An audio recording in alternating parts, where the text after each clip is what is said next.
Okay, today's a very important topic. Picture this. You are all nestled in your camper, nice and comfy, and the rain starts coming down, and then it starts to pound. You're hearing the wind howling, your camper shaking, and then crash! A tree falls down next to your camper. Terrifying, right? Well, I'm Pat from Big Dogs RV Adventure, and I am a full-time RVer. And today I'm bringing you 10 steps to be prepared. You know, Mother Nature can often bring quite a fury. Well, the first thing I want to go over is, before you even get started, is check the forecast. Not only for the days you're going camping, but get the bigger picture. Get it nationwide. Is there a storm coming up the coast? Is there a storm coming from the west or the east? Is it going to pick up speed? How much rain should you expect? What are the wind speeds? These are important things for you. Oh my goodness. I'm a little nervous doing this, and I just lost my space. Knowing in advance, you're going to know what gear to take, some of your activities, and, well, whether you should go or not.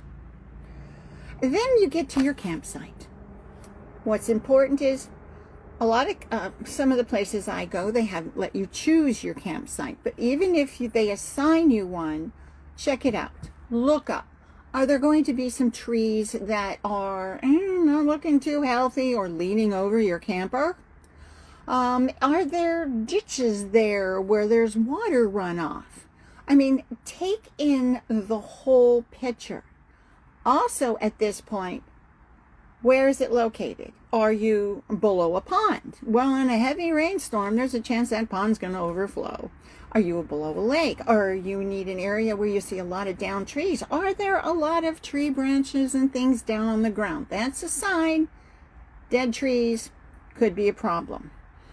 I know it's a pain in the rear end, but ask to be switched. And it's better to report these things. I'll tell you why.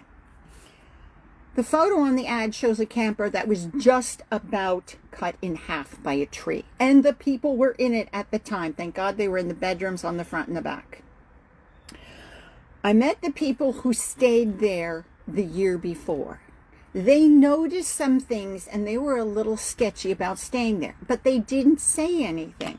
And these new people came and they were enjoying their summer here, nice close to the pool. When the storm hit, boom. So, be vigilant. It's keep an eye on your surroundings. Now, if a storm happens to come your way, unexpectedly, secure everything down. When that wind blows, even something as small as your garden gnome can take off and become a dangerous projectile. I mean, if you can't tie it down, store it somewhere. For your camper itself, if it was level enough and you didn't put your levelers down, put them down. They can anchor your camper a little bit better. Also, there are anchoring kits out there. Bring in your slides. Turn your gas off. If for some reason there's a tree branch or something in damage, it could cause a gas leak, and well, that's a whole other ballgame for danger. Bring in your awning. I can't tell you, even on some of the quietest storms, the awnings get ripped off. Let's see what else you can do. Just use your brain. Tie things down. Batten those hatches. All right. Yeah, I am. You can tell I'm very nervous about this. There is a debate whether or not you should empty your tanks if you have the time. Because one, the weight of the tanks might help stabilize the camper, but on the other hand, if they don't have baffles in them, if the wind should shift the camper, will the weight of the extra water throw you over? So I have to do a little bit more research on that because there is a controversy, and I'll keep you updated. Have a plan. I know you go into these hotels and everything when you go places, even amusement parks, there's exit here for safety, know where you're at, where to go. The same thing here. Know where those shelters are. Know where your local emergencies are. And when something happens, you got to act fast. You need to know where to go. So let's not get caught off guard and stay informed. Do you have, I can't tell you how many campgrounds that I've been to, no Wi-Fi, no cell service. And in a storm, they could knock out the towers. You won't have cell service. So we'll keep our fingers crossed. Have a radio. Keep informed. Know whether to stay or go. This is important. Battery operated radio or solar charged one that is charged. Make sure your cell phones are charged just in case you do have cell service. If you have a Class C and there's lightning.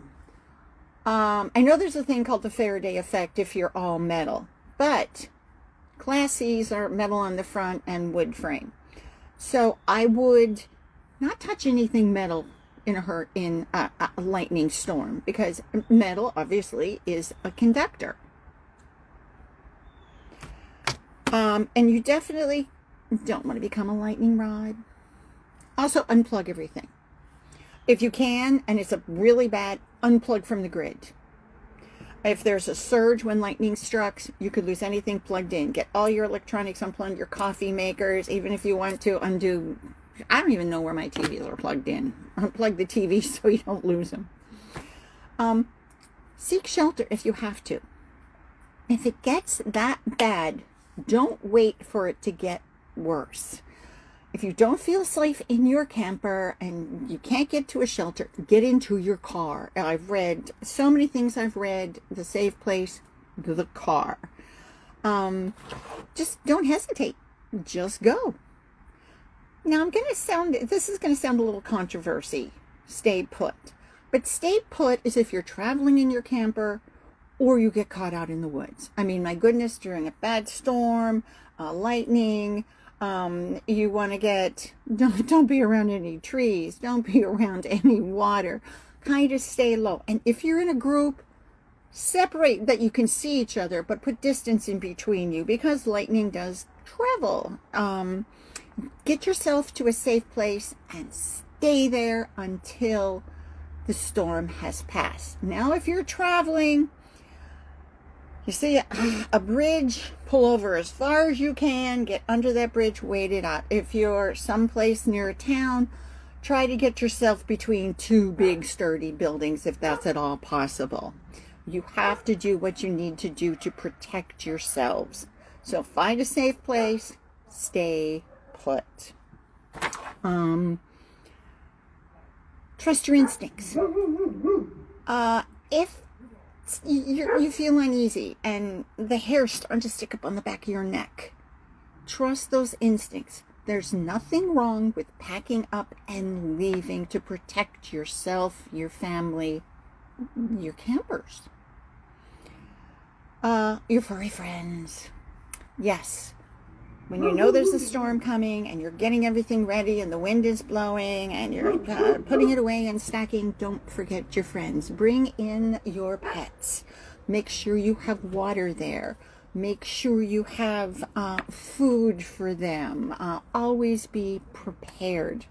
Another thing, don't go out there with the kids in the raincoats and splash around in the puddles when it's lightning, or oh, God forbid, don't go swimming. And the same thing, lightning. Don't do dishes because you have the time. Don't throw in a load of laundry. And, just stay away from water. Stay away from the windows, because if something comes flying, a tree branch, it'll smash that window and, well, you could get hurt. A first aid kit. Okay, everybody goes to stores and get this cute little first aid kit. A couple of Band-Aids, some gauze. Well, during an emergency situation, Band-Aid might not help.